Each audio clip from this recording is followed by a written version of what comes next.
आज देखिए class 10 physics chapter 3। इससे पहले हम लोग प्रकाश का प्रवर्तन, प्रकाश का अपवर्तन दोनों चैप्टर को अति लघुत्तरीय और लघुत्तरीय प्रश्न को हल कर लिए हैं। इसका देखिए अगर आप लोग अति लघुत्तरीय प्रश्न नहीं देखे तो उसका डिस्क्रिप्शन में लिंक दे देंगे, वहाँ से वीडियो आप जरूर देखिएगा। देखिए आज हम लोग लघुत्तरीय प्रश्न हल करेंगे बहुत ही आसानी से, बहुत ही सरल भाषा में। अगर आज की क्लास आप पूरा देख ले तो हम आपसे वादा करते कि यहाँ से आपको 5 से 7 नंबर पक्का आएगा। एकदम लिख लीजिए, 5 से 7 नंबर आज का क्लास आप कर लेते हैं तो फिक्स हो गया आपका। देखिए फर्स्ट क्वेश्चन है, आग के समंजन क्षमता का क्या तात्पर्य है। तो आइए हम लोग जानते हैं इसको। देखिए इसको आंसर हम लिख लिए हैं क्योंकि वीडियो काफ़ी लंबा हो जाता है अगर अभी लिखाएंगे तो। जब वस्तु का प्रतिबिंब अनंत से आग की ओर चलता है, जब वस्तु का प्रतिबिंब अनंत से आग की ओर चलता है तो आँख अपनी सिलियरी पेशियों के तनाव को बढ़ाकर नेत्र लेंस की फोकस दूरी को इस प्रकार कम करता है कि वस्तु से आने वाली किरण आँख के रेटिना पर फोकसित होती है और हमें वस्तु को साफ साफ देखते हैं। इसी क्रिया को असमंजन क्षमता कहते हैं। इसी क्रिया को क्या कहते हैं हम लोग? असमंजन क्षमता कहते हैं। ठीक है। देखिए जब वस्तु अनंत दूरी से, क्योंकि हम लोग बहुत दूर देखते हैं, आसमान पे देखिए फटाक से प्रतिबिंब बन जाता है। आप मोबाइल को देखिए तुरंत प्रतिबिंब बन जाता है, पंखा को देखिए तुरंत प्रतिबिंब बन जाता है। तो ये किसके कारण होता है? तो असमंजन क्षमता के ही कारण। ठीक है। सेकंड नंबर क्वेश्चन देखिए, नेत्र अपने अंदर आने वाली प्रकाश की मात्रा को किस प्रकार नियंत्रित करता है। जो नेत्र यानी आँख होता है, आने वाली प्रकाश से, क्योंकि आप देखते हैं कहीं पे बहुत ज़्यादा प्रकाश रहता है, कहीं पे बहुत कम रहता है, तो वो किस प्रकार नियंत्रित करता है जो बताना है हम लोग को। तो देखिए इसका आइरिस या परितारिका के सहायता से घटाया जाता है। आइरिस के द्वारा क्या होता है? घटाया या बढ़ाया जाता है। तो घटाया या बढ़ाया जा सकता है। कम प्रकाश में पुतली फैल जाती है और अधिक प्रकाश में सिकुड़ जाती है। देखिए आपके साथ हमेशा होता होगा, आप छत्ता पे गए, अब फटाक से या रूम में है, रूम में लाइट है बहुत तेज़, एक बार लाइन कट जाता है, आपको कुछ पल के लिए आपको आसपास के वस्तु दिखाई नहीं पड़ता है। तो वो उस समय क्या होता है ना कि हमारा सिकुड़ी क्या होता है? सिकुड़ जाता है। जो हमारा आइरिस होता है आँख का, वो सिकुड़ जाता है और रोशनी चली जाती है तो कुछ टाइम लेता है, उसके बाद फैल जाती है, जिससे क्या होता है कि हमें वस्तु दिखाई पड़ने लगता है। नहीं तो आप एक बार अंधेरा वाला रूम में से निकलिए और रोशनी में जाइए तो आपको लगेगा कि आँख पे हमको कुछ असर हो रहा है, क्योंकि उस टाइम फैली जाती है और वो आँख पे किसी प्रकार की क्षति ना हो प्रकाश से, इसीलिए उसे सिकुड़ना पड़ता है। आई होप कि हमको कहने का मतलब आप समझ रहे होंगे। थर्ड नंबर देखिए, निकट दृष्टि दोष क्या है, इसे दूर करने के लिए किस लेंस का व्यवहार करते हैं। ठीक है, तो आइए जानते हैं हम लोग। देखिए नेत्र का वैसा दोष जिसके कारण नेत्र के द्वारा निकट की वस्तु स्पष्ट रूप से देखा जा सके परंतु दूर की वस्तु दिखाई नहीं पड़ता है। अब आप लोग बोलिएगा सर ये तो उल्टा बता रहे हैं, यहाँ पे निकट दृष्टि दोष है तो निकट की वस्तु स्पष्ट रूप से देखी जा सकता है परंतु दूर की वस्तु स्पष्ट रूप से नहीं दिखाई पड़ता है, ये कैसे हो सकता है? तो मेरे प्यारे बच्चों इसका विपरीत होता है। अब समझिए, यहाँ बोल रहा है निकट दृष्टि दोष, यानी निकट के ही वस्तु इसको दिखाई पड़ेगा, दूर को नहीं। यहीं पे रहेगा दूर दृष्टि दोष, तो दूर के वस्तु को दिखाई पड़ेगा उसको, लेकिन निकट को नहीं। बहुत ही प्यारा अंधा है, समझ रहे हैं।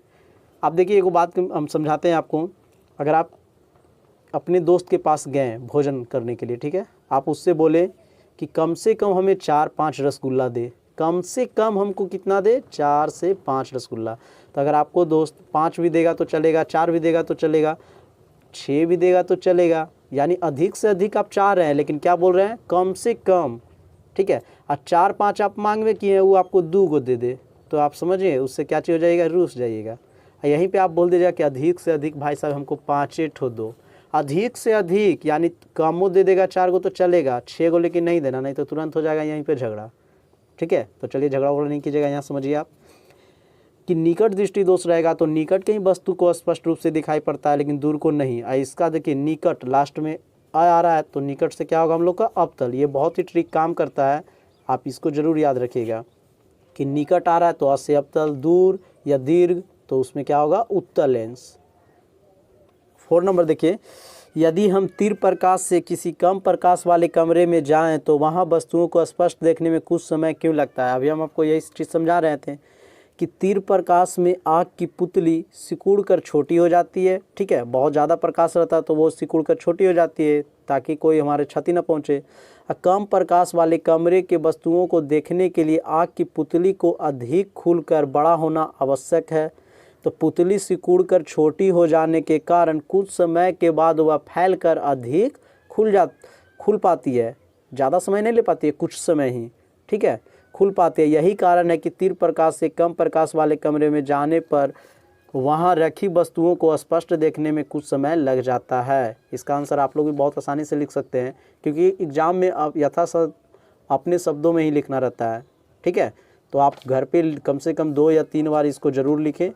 आपको याद तो है ही है, सिर्फ लिखना है। लिखने का 5 नंबर क्वेश्चन देखिए, समान नेत्र 25 सेंटीमीटर निकट रखी वस्तुओं को स्पष्ट क्यों नहीं देख पाते हैं। 25 सेंटीमीटर से निकट रखी हुई वस्तुओं को स्पष्ट क्यों नहीं देख पाती है। तो नेत्र की सिलियरी पेशियों उतनी नहीं खींच पाती है, ठीक है, उतनी नहीं खींच पाती है। 25 सेंटीमीटर निकट वस्तु को स्पष्ट देखने के लिए आवश्यक है। आप देखिए, आपके पास बगल में होगा कॉपी कलम, आप लगाइए अपने आँख के पास, तो जैसे आँख से 25 सेंटीमीटर करीब हो जाएगा तो वो नहीं दिखेगा, धुंधला दिखाई पड़ता है। लेकिन दूर में आप देखिए अनंत तक देख सकते हैं। 6 नंबर देखिए, दृष्टि दोष क्या या कितने प्रकार के होते हैं, आइए जानते हैं हम लोग। तो देखिए बहुत ही आसान भाषा में, जब नेत्र के द्वारा निकट या दूर स्थित वस्तु को स्पष्ट रूप से नहीं देख पाते हैं तो नेत्र का वैसा दोष दृष्टि दोष कहते हैं। न बेचारा निकट के देखेगा न दूर के देखेगा, तो इसको कौन दोष हो जाएगा, दृष्टि दोष हो जाएगा। और दृष्टि दोष मुख्यतः 3 प्रकार के होते हैं, निकट दृष्टि दोष, दूर दृष्टि दोष, जरा दूरदृष्टिता। लेकिन चौथा बताते एक अबिंदुकता भी होता है, जो हम लोग के बूढ़ारी के समय में होता है। इसमें क्या होता है कि जब क्षैतिज दिखाई पड़ता है, ठीक है, यानी लंबा वाला दिखाई पड़ेगा तो पड़ा वाला नहीं, अगर पड़ा वाला दिखाई पड़ेगा तो खड़ा वाला नहीं, समझे। चलिए, तो इस बात पे चैनल को सब्सक्राइब कर दीजिए और दोस्तों के पास शेयर जरूर करें। तो 7 नंबर देखिए, नेत्र के 2 मुख्य दोषों के नाम लिखना, उनका उपचार के लिए किस प्रकार का लेंस का व्यवहार किया था। ओहो, मज़ेदार क्वेश्चन है, यह भी आपको हम बताएं। तो 2 को लिख लीजिए, निकट और दूर। इसको उपचार किससे करेंगे हम लोग, तो देखिए यहाँ पे क्या आ रहा है, निकट, पकड़ लिए तुरंत, इसका अवतल लगेगा, अवतल लेंस लगा दीजिए। आपको हम डॉक्टर बना के छोड़ेंगे, समझे। देखिए अवतल लेंस लगा दीजिएगा, उसको ठीक हो जाएगा निकट दृष्टि दोष। दूर क्या आ रहा है, उससे होगा हम लोग का क्या, इसका आंसर उत्तल लेंस। तो चलिए देखिए फटाफट बन रहा है। देखिए यहाँ पे दूर दृष्टि नामक दोष को निवारण हेतु प्रयुक्त लेंस के दिखाते हुए किरण आरेख खींचे। तो इसका आरेख खींचा हुआ है बुक में, आप वहाँ से देख लीजिएगा, ठीक है। 9 नंबर देखिए, वर्ण विक्षेपण और वर्ण क्रम क्या है, तो ये हम लोग जानते हैं। देखिए, जब श्वेत प्रकाश की किरणें किसी पारदर्शक माध्यम से गुजरने के बाद 7 वर्णों की रंगीन पट्टी के रूप में विभक्त हो जाती है, उसे इस घटना को प्रकाश का वर्ण विक्षेपण कहते हैं। अब वर्णपट या वर्णक्रमिक हुआ, 7 वर्णों की रंगीन पट्टी को वर्णपट कहते हैं, 7 वर्णों की रंगीन पट्टी को वर्णपट कहते हैं। यहीं से हमारा ये 5 महत्वपूर्ण VVI क्वेश्चन है, क्योंकि आप देखिएगा क्वेश्चन बैंक में तो काफ़ी बार आया है। वर्ण विक्षेपण, तारे क्यों टिमटिमाते, चंद्रमा की, तो आपको हम ये सारा क्लियर कर देंगे। ये 5 में लगभग आपको 3 क्वेश्चन जरूर आएगा, देखिएगा आप, हर साल पूछा जाता है। तो चलिए हम लोग जानते हैं 10 नंबर, तारे क्यों टिमटिमाते हैं, समझाएं। मेरे प्यारे बच्चों बताइए तारे क्यों टिमटिमाते हैं। देखिए फटाफट इसका करते हैं हम लोग, तारे क्यों टिमटिमाते हैं। काफ़ी ही महत्वपूर्ण क्वेश्चन आ गया हम लोग के सामने। चूँकि तारे पृथ्वी से अनंत दूरी पर स्थित होते हैं। जो तारा होता है, तारे सितारे मूवी देखे हैं ना, वो पृथ्वी से अनंत दूरी पर स्थित होते हैं, जिसके कारण तारे से आने वाली तो देखिए यहाँ पे आने वाली प्रकाश की किरणें अनेक वायुमंडलीय सतहों से होकर गुजरती है। वायुमंडल में धूल, कण, जल, वाष्प एवं अनेक प्रकार के गैसों का मिश्रण होता है। हम लोग जानते हैं कि वायुमंडल में क्या होता है, तो धूल, कण, जल, वाष्प अनेक प्रकार के गैसों का मिश्रण होता है, तथा वायुमंडल में कहीं गर्म हवाएं तो कहीं ठंडे हवाएं होती है, जिससे वायुमंडल के सभी सतहों में प्रकाश का अपवर्तन एक समान नहीं होता है, जिससे सतत रूप में प्रकाश की किरण हमारे नेत्रों पर नहीं पहुंचती है। इसी कारण तारे टिमटिमाते प्रतीत होते हैं। तो यहाँ से तो आप नोट कीजिएगा, हम आपको समझाते हैं। देखिए जो ये तारा हुआ हम लोग का, छोटा छोटा तारा है, ये पृथ्वी हो गया, इससे ये काफ़ी अनंत दूरी पे है, ठीक है। तो इससे आने वाली प्रकाश की किरणें अनेक वायुमंडलीय को सतहों से होकर गुजरती है, अनेक वायुमंडलीय सतहों से होकर गुजरती है। तो हमारे वायुमंडल में अनेक प्रकार के धूल कण, जलपास, गैस का मिश्रण तथा कहीं ठंडी हवाएं तो कहीं गर्म हवाएं होती है।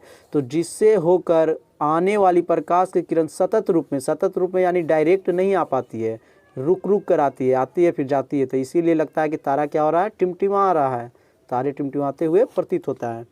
तो आई होप आपको समझ में आया होगा। बहुत ही आसानी से देखिए समझाएं। चूँकि पृथ्वी से अनंत दूरी पे तारे होते हैं, तो तारे से निकलने वाले प्रकाश के किरणें अनेक वायुमंडलीय से होकर गुजरते हैं। कहीं वायुमंडल में अनेक प्रकार के धूल कण, जलपास का मिश्रण होता है, कहीं गर्म हवाएं तो कहीं ठंडे हवाएं होती है, जिससे प्रकाश की किरण सतत रूप से हमारे नेत्रों पर नहीं पहुंचती है, जिसके कारण हमें तारे टिमटिमाते हुए प्रतीत होता है। अगर आपको वीडियो अच्छा लग रहा है तो चैनल को सब्सक्राइब कीजिए और दोस्तों के पास शेयर जरूर करें। अब महाकाल के नाम लेके ठोक दीजिए लाइक और शेयर।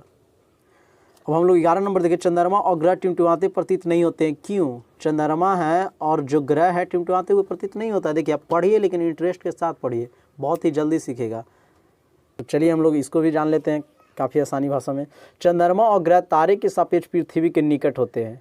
जो चंद्रमा होता है वो ग्रह होता है, तारे के सापेक्ष क्या होता है, पृथ्वी के निकट होते हैं, जिससे चंद्रमा और ग्रह से आने वाली प्रकाश के किरणें सीधे वायुमंडलीय सतहों में प्रवेश करता है। किसी माध्यम में जब प्रकाश की किरण सीधे प्रवेश करता है तो उसका अपवर्तन काफ़ी कम होता है, जिसके कारण चंद्रमा और ग्रह से आने वाली प्रकाश के किरणों का वायुमंडल में अपवर्तन कम होता है।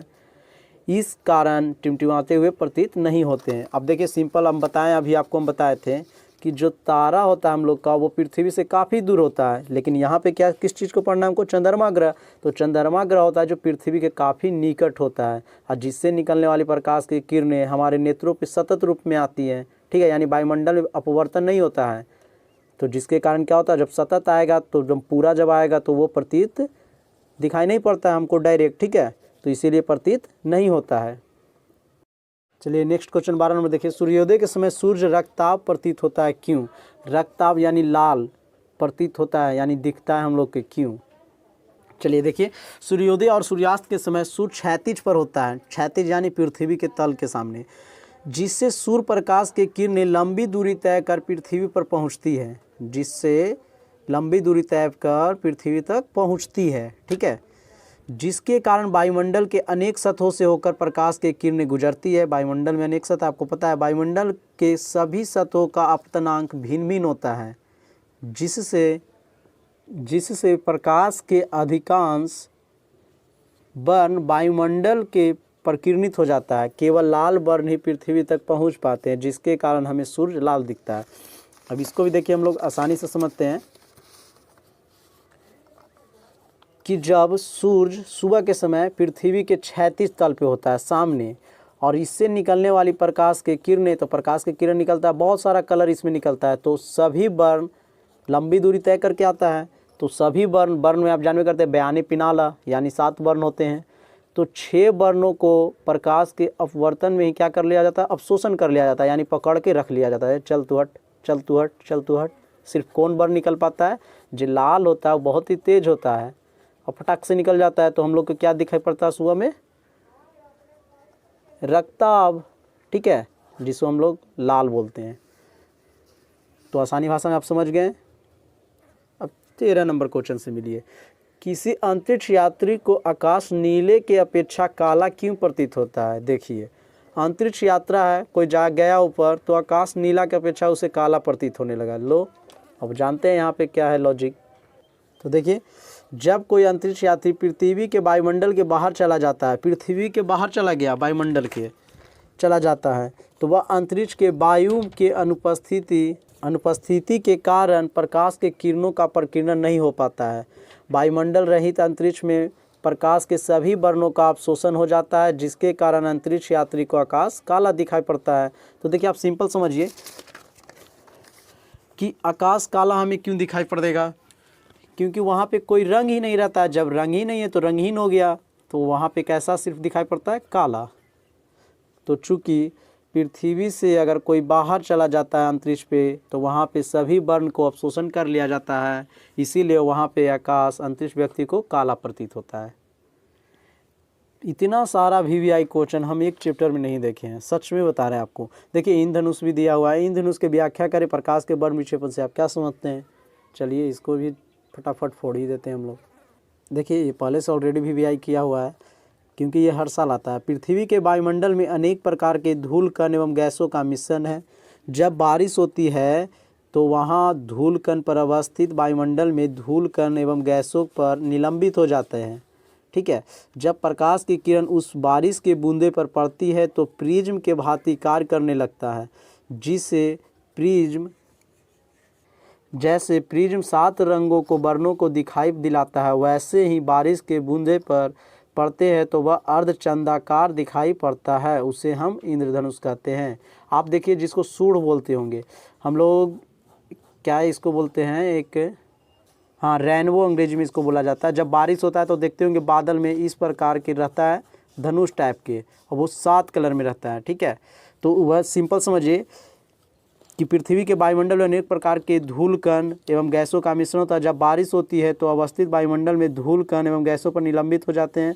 जब प्रकाश की किरण उस बारिश के बूंदे पर पड़ती है तो प्रिज्म के भांति कार्य करने लगता है। जैसे प्रिज्म 7 वर्णों को दिखाई पड़ता है, वैसे ही बारिश के बूंदे पर पड़ती है तो वो अर्धचंद्राकार दिखाई पड़ता है, उसे हम इंद्रधनुष कहते हैं। ये हमारा पहले के ही काफ़ी बहुत पहले का नोट है, इसीलिए अगर कहीं पे इसमें कुछ अगर होगा गलत उलत तो सही कर लीजिएगा। आइए अब हम लोग समझते हैं। तो देखिए हमारे वायुमंडल में अनेक प्रकार के धूल कण पाया जाता है, ये समझिए हमारा धूल कण है। तो बारिश हुआ तो एक आध बूंद यहाँ पे रुक जाता है, और जैसे सूर्य प्रकाश का प्रकाश इस बारिश वाला पे बिंदु पड़ेगा तो ये क्या करता है, रेनबो का निर्माण कर देता है, जिसमें कितना कलर होते हैं, 7 कलर, ठीक है। तो यही हमारा अर्धचंद्राकार के रूप में रहता है, जिसे हम लोग बोलते हैं इंद्रधनुष। देखिए सभी बहुत ही अपने से लिखा हुआ है, सरल भाषा में लिखा हुआ है, तो आप 1-2 बार नोट कर लीजिए और 1-2 बार रीड कीजिएगा, आपको याद हो जाएगा। आप फिर कॉन्सेप्ट बना लीजिए। हम देखिए कितना सारा कॉन्सेप्ट बना लिए हैं। 15 नंबर देखिए, रेलवे के सिग्नल पर प्रकाश लाल रंग का ही क्यों होता है? ये बताया आपको हम, क्योंकि इसके कारण है ये लाल रंग कुहारा अथवा धुएँ में सबसे कम परिकिरणित होता है, ठीक है। इसका तरंगदैर्घ्य काफ़ी अधिक होता है एवं विचलन काफ़ी कम होता है, जिसके कारण हमें कुहासा में भी और धुएं में भी दिखाई पड़ता है, ठीक है। लंबी दूरी तक ही हमको नज़र आता है। कौन सा कलर? लाल। क्यों? इसके कारण तरंगदैर्घ्य अधिक होगा, तरंगदैर्घ्य अधिक होता है और विचलन कम होता है। विचलन मतलब फैलता बहुत कम है। अब लास्ट का 2 क्वेश्चन बचा है। देखिए 16 नंबर, जब श्वेत प्रकाश प्रिज्म से होकर गुजरता है तो इसके अवयव किसी पर्दे पर, दीवार या विभिन्न स्थानों पर दिखाई पड़ते हैं, क्यों? तो आपको इसका हम चित्र बता देते हैं। 17 नंबर देखिए, प्रकाश के वर्ण विक्षेपण क्या है? तो आपको हम बताए हैं प्रकाश का वर्ण विक्षेपण पीछे, ठीक है। अगर वीडियो आपको अच्छा लगा है तो चैनल को सब्सक्राइब जरूर कीजिए और दोस्तों के पास शेयर करिए। देखिए इसका आपको हम चित्र बता देते हैं, आप नोट कर लीजिएगा। ये हमारा प्रिज्म हुआ एक, ठीक है। यहाँ से देखिए एक ट्रिक है, बेजानी पिनाला, ये कलर का नाम हुआ, यहाँ पे एक कलर बनता है, ठीक है। ये हमारा एक प्रकाश की किरण आया वर्ण प्रिज्म के भांति का, देखिए यहाँ से कितना कलर बना देता है, 7 कलर, ठीक है। आप इसको याद रखिएगा, बेजानी पिनाला, बैगनी, आप सभी को याद कर लीजिएगा। इसी के साथ वीडियो को समाप्त करते हैं। जय हिंद, जय भारत।